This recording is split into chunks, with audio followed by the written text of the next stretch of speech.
ರಾಜ್ಯ ರಾಜಕಾರಣದಲ್ಲಿ ತೀವ್ರ ಕುತೂಹಲ ಕೆರಳಿಸಿರುವ ಬಾಗಲಕೋಟೆ ಹಾಗೂ ದಾವಣಗೆರೆ ದಕ್ಷಿಣ ವಿಧಾನಸಭಾ ಕ್ಷೇತ್ರಗಳ ಉಪಚುನಾವಣೆಯ ಮತ ಎಣಿಕೆ ಪ್ರಕ್ರಿಯೆ ಆರಂಭವಾಗಿದ್ದು ಫಲಿತಾಂಶ ಕುತೂಹಲ ಮೂಡಿಸಿದೆ. ಬಾಗಲಕೋಟೆ ವಿಧಾನಸಭಾ ಕ್ಷೇತ್ರದಲ್ಲಿ ಮತಯಂತ್ರಗಳ ಎಣಿಕೆ ಕಾರ್ಯ ಚುರುಕಿನಿಂದ ಸಾಗುತ್ತಿದೆ. ತೋಟಗಾರಿಕಾ ವಿಶ್ವವಿದ್ಯಾಲಯದಲ್ಲಿ ನಡೆಯುತ್ತಿರುವ ಎಣಿಕೆಯ ಮೊದಲ ಸುತ್ತಿನ ಅಂತ್ಯಕ್ಕೆ ಕಾಂಗ್ರೆಸ್ ಅಭ್ಯರ್ಥಿ ಉಮೇಶ್ ಮೇಟಿ 3200 ಮತಗಳ ಮುನ್ನಡೆ ಸಾಧಿಸಿದ್ದಾರೆ. ಶಾಸಕರಾಗಿದ್ದ ಎಚ್.ವೈ. ಮೇಟಿ ಅವರ ನಿಧನದಿಂದ ತೆರವಾಗಿದ್ದ ಈ ಕ್ಷೇತ್ರದಲ್ಲಿ ಬಿಜೆಪಿ ಅಭ್ಯರ್ಥಿ ವೀರಣ್ಣ ಚರಂತಿಮಠ ಹಾಗೂ ಕಾಂಗ್ರೆಸ್ ನಡುವೆ ನೇರ ಹಣಾಹಣಿ ಏರ್ಪಟ್ಟಿದೆ.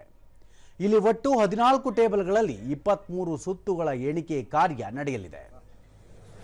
ಇತ್ತ ದಾವಣಗೆರೆ ದಕ್ಷಿಣ ಕ್ಷೇತ್ರದಲ್ಲಿಯೂ ಮತ ಎಣಿಕೆ ಪ್ರಗತಿಯಲ್ಲಿದೆ. ಹಿರಿಯ ನಾಯಕ ಹಾಗೂ ಶಾಸಕ ಶಾಮನೂರು ಶಿವಶಂಕರಪ್ಪ ಅವರ ನಿಧನದಿಂದ ತೆರವಾಗಿದ್ದ ಈ ಕ್ಷೇತ್ರದ ಫಲಿತಾಂಶದ ಮೇಲೆ ಇಡೀ ರಾಜ್ಯದ ಕಣ್ಣು ನೆಟ್ಟಿದೆ. ನಗರದ ಡಿಆರ್ಆರ್ ವಿದ್ಯಾಸಂಸ್ಥೆಯಲ್ಲಿ ಮತ ಎಣಿಕೆ ಕಾರ್ಯ ಜರುಗುತ್ತಿದೆ. 14 ಟೇಬಲ್ಗಳಲ್ಲಿ ಒಟ್ಟು 21 ಸುತ್ತುಗಳ ಎಣಿಕೆ ಕಾರ್ಯ ನಡೆಯಲಿದ್ದು ಸದ್ಯ ಪೋಸ್ಟಲ್ ಬ್ಯಾಲೆಟ್ ಹಾಗೂ ಇವಿಎಂ ಎಣಿಕೆ ಪ್ರಕ್ರಿಯೆ ಪ್ರಗತಿಯಲ್ಲಿದೆ.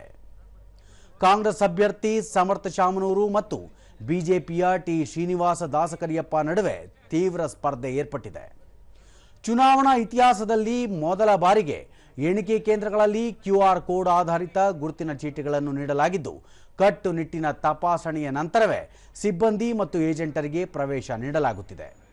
ಎರಡೂ ಕೇಂದ್ರಗಳಲ್ಲಿ ಬಿಗಿ ಪೊಲೀಸ್ ಬಂದೋಬಸ್ತ್ ಕಲ್ಪಿಸಲಾಗಿದೆ.